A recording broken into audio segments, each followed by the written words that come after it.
ಇದಕ್ಕೆ ಸಿಟ್ಟು ಬರ್ತದ ಸಿಟ್ಟು ಬರಲ್ಲ. ಇವತ್ತು ನಮ್ಮ ಭೂಮಿ ಮ್ಯಾಗ ನಿಮ್ಮದೇನು ಹಕ್ಕು ಅಂತ ನಾ ಕೇಳ್ತೀನಿ. ಈಗ ಉದಾಹರಣೆಗಳು ಎಷ್ಟು ತೋರ್ಸ್ ಅಂತೀರಿ, ಇವತ್ತು ಎಷ್ಟು ತೋರ್ಸ್ ಅಂತೀರಿ.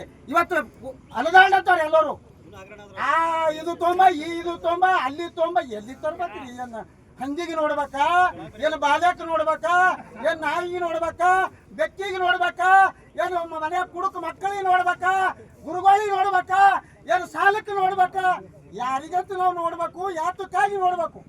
ಇದು ನಿಮ್ಮ ಪ್ರಾಮಾಣಿಕತೆ ಅಂದ್ರೆ ನಿಮ್ಮಲ್ಲ ಪ್ರತಿಯೊಂದು ಗ್ರಾಮದಾಗ ಯಾರ ತಲಾಟಿಗಳರ, ಪ್ರತಿಯೊಂದು ಗ್ರಾಮಕ್ಕೆ ತಲಾಟಿಗಳರ, ಪ್ರತಿಯೊಂದು ಗ್ರಾಮಕ್ಕೆ ವಾಲಿಕರರ. ಮತ್ತು ಏನಾರ ಒಂದು ಹಳದಾಗ ಯಾರ ಮನೆ ಕಟ್ಟಲತ್ತು ಗುಚ್ಚು ಕೊಡಿ ಅಂತ ಧೈರ್ಯ ಅಂತ ಬರ್ತೀವಿ. ಪೊಲೀಸ್ ಡಿಪಾರ್ಟ್ಮೆಂಟ್, ನಿಮ್ಮ ಕಂದಾಯ ಡಿಪಾರ್ಟ್ಮೆಂಟ್. ಮತ್ತು ಅದೇ ನಮ್ಮ ಹಣ ನಿಲ್ಲ ರಾತ್ರಿ ತೆಗೆದಿರಿ. ನಮ್ದು ರೊಕ್ಕನೂ ತೊಗೊಂಡಿಲ್ಲ, ಏನೂ ಮಾಡಿಲ್ಲ, ಎಕರೆ ಗುಂಟೆ ಕಿತ್ತು ತೆಗೆದಿರಿ.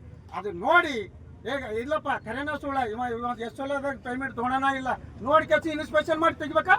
ಇದು ಏನು ಮಾಡ್ಬೇಕು ಈಗ ನಿಮ್ಗೆ? ಇಲ್ಲೇ ಕಂಬ ಕಟ್ಟಬಾರ್ದ, ಇಲ್ಲ ಇಲ್ಲ ಗಿಡ ಕಟ್ಟಬಾರ್ದ, ಇಲ್ಲ ಇದು